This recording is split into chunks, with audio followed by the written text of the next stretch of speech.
اندام Komite Rêvebera PKK Hilîn Umut beşdarî bernameya taybet Ahmediye haberê bû. Yine bu vesileyle, yani bu program vesilesiyle 9 Ekim komplosunun yıl dönümünü geride bıraktık. 27. yıla girdik. 27. yılda. Tekoşîna li hember pergala işkence û qirkirinê ya li dijî rêbera Popêk'te komploya nav netewayî qûnaxa ku berxwedana girî li hember dagirkeriya dewleta Tir geştiye yê li Kurdistan rojhilata navîn û cîhanê pêşveçûnên siyasî.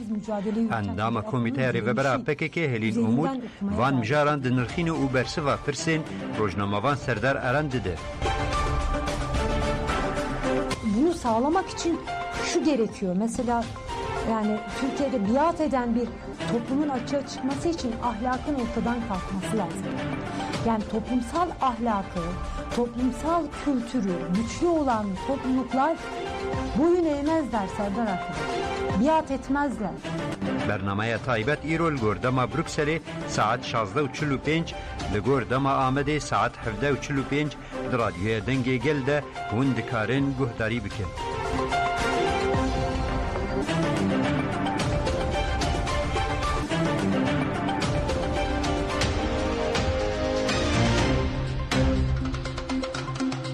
Era radyoyu dencî gela.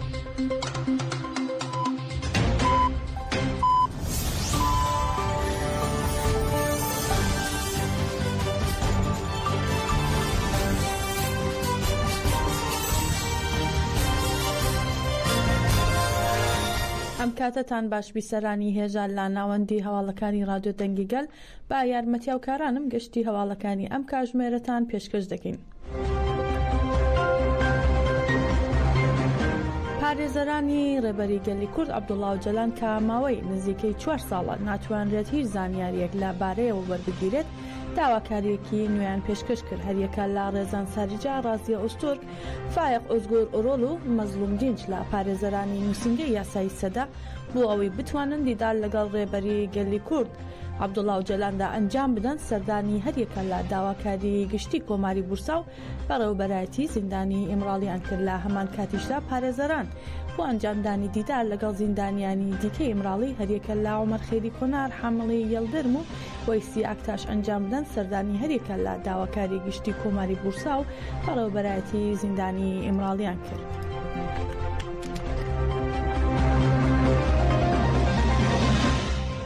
ئەندامی کوردیناسیۆنی پاژەک نالین گوڵان ئاماژەی بۆ کرد بۆ ئازادی جەستەی ڕێبەری گەلی کورد عەبدوڵڵا ئۆجەلان پێویستە لە هەموو گۆڕەپانەکاندا لە خەبات دابین و وتیشی ئەرکی هەرە گرنگمان پێکهێنانی ئازادی جەستەی ڕێبەرایەتیە.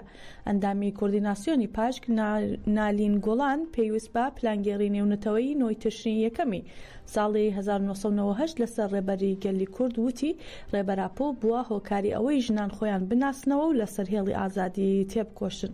هەروەها نارین گۆڵان یادی ئەو شەهیدانەی کردەوە کە بە ڕۆحی فیداکاریەوە ئاگریان لا جەستەی خۆیان بەردا و لا کەسێتی ئەواندا هەموو شەهیدانی مانگی تەشرین یەکەمی بەبیرهێنایەوە. هەروەها نارین گوڵان سەرنجی خستە سەر تێکۆشانە بەردەوامەکان بۆ تێکشکاندنی پلانگێڕی و بانگەوازی بۆ بەهێزکردنی تێکۆشان کرد و ڕایگەیاند پێویستە هەموو ژن و کرێکار و ڕۆشنبیر و ئازادی خوازان لە پێناو تێکشکاندنی پلانگێڕیدا تێکۆشان بەرفراوانتر و بەهێزتر بکەن. باسی لەوەش کرد ژنان بازانین و زانستی خۆیانەوە دەتوانن ڕزگاری خۆیان بەدەست بهێنن. لا کۆتاییشدا گوڵان ئاماژەی با گرنگی تێکۆشان و شەڕکردنی ژنان کرد لە دژی مۆدرنیتەی سەرمایەداریدا.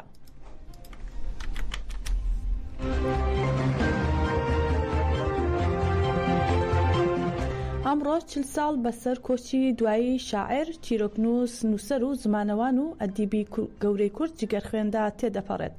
لە ساڵی 1903 شێخ موس حەسەن محەممەد بە ناوی هونەری جگەرخوێن لە گوندی حەساری حەسەنکێف لە باکووری کوردستان چاوی بە دنیا هەڵێنا. لە نێوان ساڵانی 1970 تا 1932 خوێندنی تەواو کرد و ماوەیەک مەلایەتی کردووە. شێخ موس یەکێک بوو لە بەشداربووانی شۆڕشی شێخ سەعیدی پیران و باهۆی شکستی شۆڕشەوە ناوی خۆی گۆڕی بۆ جگەرخوێن. جگەرخوێن خاوەنی وتەی ئەگەر نەبین بە یەک ئەوە لە ناو دەچین یەک بە یەکە و هەروەها یەکەم شعری لەسەر کوردستان بە ناوی شام شەکرە بەڵام وڵات شیرینترا نووسیوە. جگەرخوێن بە بەرهەمەکانی وەک پریسک و پیتی سەورا ئازادی کیمە ئەز ڕووناک زەند ئاویستا و شەفەق و هێوی گەنجینەی ئەدەبی کوردی دەوڵەمەندتر کرد لە 22 تەشرینی یەکەمی 1984 لە ستۆکهۆلمی سوید ماڵاوایی لە ژیان کرد و تەرمەکەی لە قامیشلو بە خاک سپێردراوە.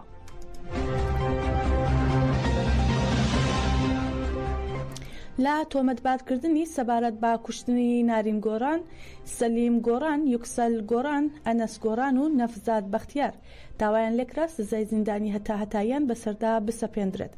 لە لێکۆڵینەوەکانی نارین گۆرانی تەمەن 8 ساڵ کا لە 21 ئاب لە گەڕەکی چۆڵی سەر بە ناوچەی ڕێزان سەر بە ئامەد بێسەر و شوێن بوو دوای 19 ڕۆژ تەرمەکەی دۆزرایەوە تۆمەتنامەیەک ئامادەکراوە. لەو تۆمەتەدا کە لەلایەن سەرۆکایەتی داواکاری گشتی ئامادەکراوە تۆمەتبار مامی نارین سەلیم گۆران، دایکی یوکسەل گۆران و براگەورەکەی ئەنەس گۆران و هەروەها نەفزاد بەختیار کە تەرمەکەی فڕێداوەتە ناو ڕووبارەکەەوە بە تاوانی کوشتنی بە ئەنقەز لە دژی منداڵان تۆمەتبار کراون و داوای سزای هەتایان بۆ کراوە.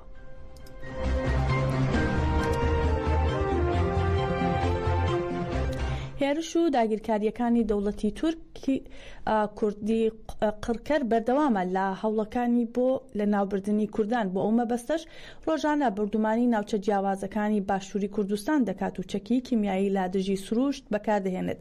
لە لایەکی تریشەوە با لەشکرکێشی 75% خاکی پارێزگای دۆکی داگیر کردووە و نزیکەی 80 بنگە و بارێگای لە باشووردا کردوێتەوە.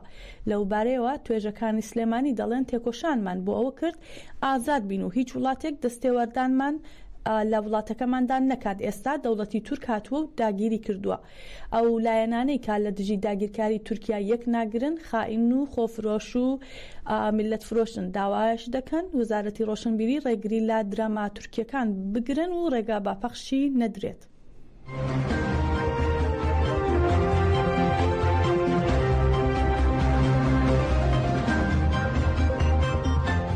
با ئێمە هەمومان دەنگمان یەکەین.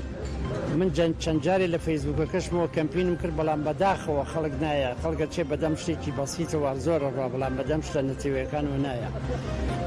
با هەمومان بایکۆتی هەرچی کاڵایەکی کوردی تورکیە بیکەن چونکە تورک ئەو ڕۆنەی ئێنێرە بۆ ئێمە ئەوە ژەهرە جیایە لە ڕۆنەی خۆیان، ئەو سابوونەی ئەو شامپۆیە ئێنێرە بۆ ئێرە جایە مادەیەکی تێکال لە پێست و لە هەموو جانمان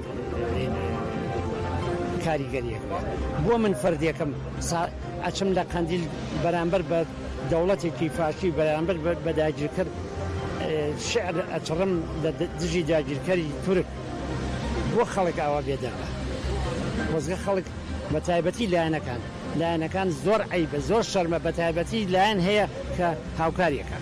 ئەوەی کەوا یەک ناگرێتن دیارە خاینە، دیارە خۆفرۆشە، دیارە ملت فرۆشە. ئەمەی کەوا ئەی بینین ڕۆژانە ئەمە چۆن لەبێ قوڵیکەن کە قوڵی بکەن خۆیان دیارە بەشدارن یەکێکن لەو بەشەی کەوا ئەوانیکەن لەوەی کەوا ئەوان قوڵیکەن دیارە شەریکن لەگەڵیان. من وای بۆت کە درونێ بتوانێتن بێتن لە چەند فەماڵ و لە کونەماسی و لە قەرەهەمگیر و من خەڵکی کەرکووکم بتوانێت دەست بەرێ ئەوێ ئیتر ئەمە بەڕاستی ئەمە خەتی سووریان بەزانوە ئەبێ سنوورێکیان بۆ دابن بێ. ئەگەر ئەمانەی ئێمە خۆیان بە خاوەنی خاکەزانن، ئەگەر خاوەنی خۆیان بە خاوەنی خاکش نازانن ئەوە بێ ملت ئەمە قبول نەکا چکە ملت هێزی گەورەترە لەوان. سەرۆکی لیستی ڕەوتی هەڵویس ڕایگەیان غەدرمان لێکراوە ئەو دەنگانەی هێناومانە هی ئێمە نییە و لەلایەن دەسەڵاتدارانەوە ساختەکاری کراوە. ئاشکراشی کرد زۆرترین غەدر لە بازنەی هەولێر و دوهۆک کراوە و هەموو هەوڵێکی خۆیان دەدەن بۆ گەڕانەوەی دەنگەکان و بەرەیەکی دژە ساختەکاری دروست دەکەن. لە نووسینگەی ڕەوتی هەڵویس لە شاری سلێمانی ڕەوتی هەڵویس لەبارەی ئەنجامەکانی هەڵبژاردن و ساختەکاریەکان لەلایەن دەسەڵات و حیزبێکی ئۆپۆزیسیۆنەوە کۆنگرەی ڕۆژنامەنووسی ئەنجامدا و لە کۆنگرەکەدا عەلی حەمە ساڵح سەرۆکی لیستی ڕەوتی هەڵویس وتی ئێمە غەدرێکی زۆرمان لێکراوە.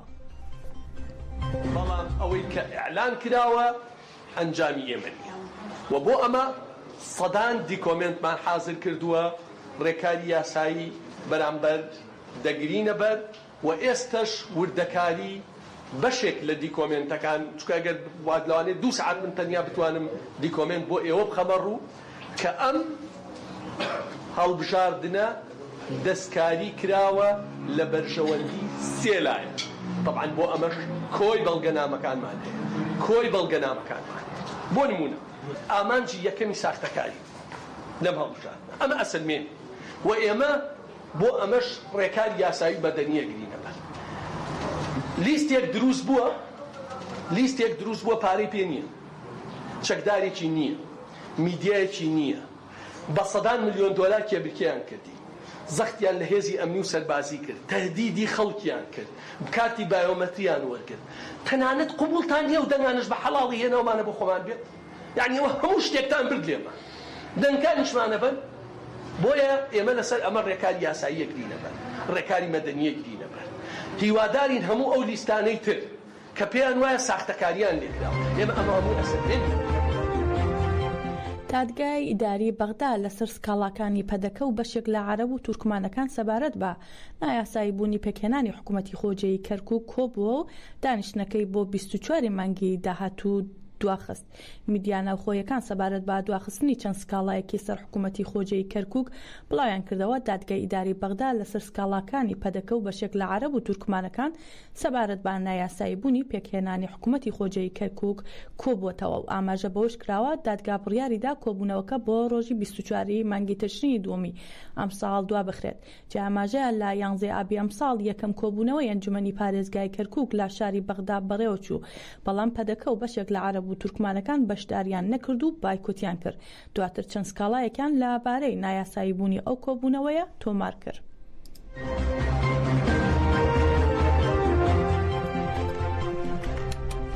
میدیا عێراقیەکان ڕایانگەیان دادگای تاوانەکانی مووسڵ بە تۆمەتی پێشلکاری و بوونی گەندەڵی سزای 6 مانگ زیندانی بۆ بەڕێوەبەری شارەوانی مووسڵیان دەرکرد.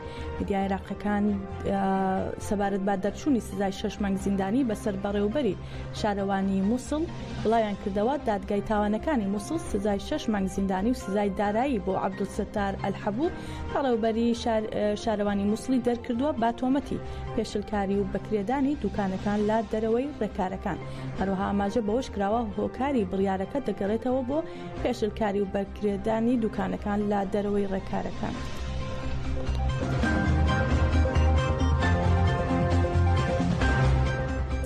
پاپەی زانیاریەکانی ناوەندی کۆمەڵەی مافی مرۆڤی کوردستان هیچ زانیاریەک لە سەردۆخ و چارەنووسی گەنجێکی 29 ساڵ تەمەنی خەڵکی مەریوان بە ناوی جەسیم حاسڵی کە 2 مانگە لە لایەن هێزەکانی سوپای ڕژیم ئێرانەوە دەست بەسەر کراوە لە بەردەستانیە.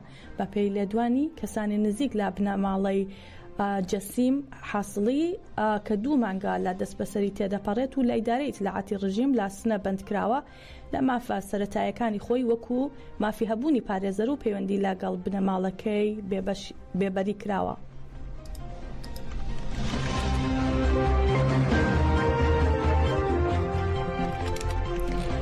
ئیسماعیل بەقایی ڕایگەیان ئێران لە نامەیەکدا بۆ ئاژانسی نێودەوڵەتی وزەی ئەتۆمی سکاڵا لە دژی هەڕەشەکانی ئیسرائیل تۆمار دەکات و دەشڵێت هێرشکردنە سەر دامەزراوە ئەتۆمیەکان پێچەوانەی بڕیارەکانی نەتەوە یەکگرتوەکانە. ئیسماعیل بەقایی وتەبێژی وەزارەتی دەرەوەی ئێران سەبارەت بە ناردنی نامەیەک لەلایەن ئێرانەوە بۆ ئاژانسی نێودەوڵەتی وزەی ئەتۆمی لە کۆنگرێکی ڕۆژنامەوە نووسیدا ڕایگەیاند ئێران نامەیەکی بۆ ئاژانسی نێودەوڵەتی وزەی ئەتۆمی ناردووە و تیایدا سکاڵای لا دژی هەڕەشەکانی ئیسرائیل بۆ سەر دامەزراوە ئەتۆمیەکانی وڵاتەکەی تۆمار کردووە.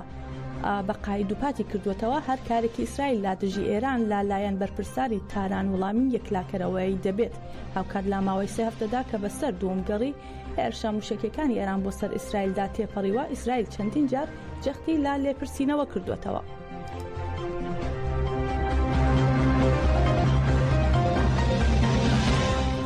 نووسینگەی داواکاری گشتی ئیسرائیل بڵاوی کردەوە دەستگای یاسایشی ناوخۆی وڵاتەکەیان 7 هاوڵاتیان دەستگیر کردووە کە کاری سیخۆڕیان بۆ ئێران کردووە و دەشڵێن تۆمەتبارەکان دانیشتووی حیفا و باکووری ئیسرائیلن. نووسینگەی داواکاری گشتی ئیسرائیل سەبارەت با دەستگیرکردنی 7 هاوڵاتی وڵاتەکەیان و کارەکەی ڕایگەاندووە پۆلیس و دەستگای ئاسایشی ناوخۆی وڵاتەکەیان ئەو 7 هاوڵاتیان دەستگیر کردووە کە لە سەرەتای شەڕی غەزەوە سەرقاڵی کاری سیخۆڕی بوون و هەندێک لەوانەش ماوەی ماوەی 2 ساڵە سیخۆڕی بۆ ئێران دەکەن. هەروە ئاماژە بەوەش کراوە ئەو 7 کەسە تۆمەتبار کراون با وێنەگرتن و کۆکردنەوەی زانیاری لەسەر بنکە و دامەزراوەکانی سوپای ئیسرائیل و هەروەها نەخشەی ناوچە استراتیژیکەکان یان وەرگرتووە. باس لەوەش کراوە تۆمەتبارەکان دانیشتووی حیفا و باکووری ئیسرائیل و سەدان کاریان بۆ دەستگا هەواڵگەریەکانی ئێران ئەنجام داوە و پەیوەندیان لەگەڵ کاربەدەستانی ئێران هەبووە. جێ ئاماژەیە لە مانگی ئەیلولی ئەم ساڵدا ئیسرائیل ڕایگەیاند دەستگا ئەمنیەکان هاوڵاتێکی ئیسرائیلیان دەستگیر کردووە بە گومانی تێوەگلانی لە پلانی کوشتنی کەسایەتیە ئیسرائیلیەکان.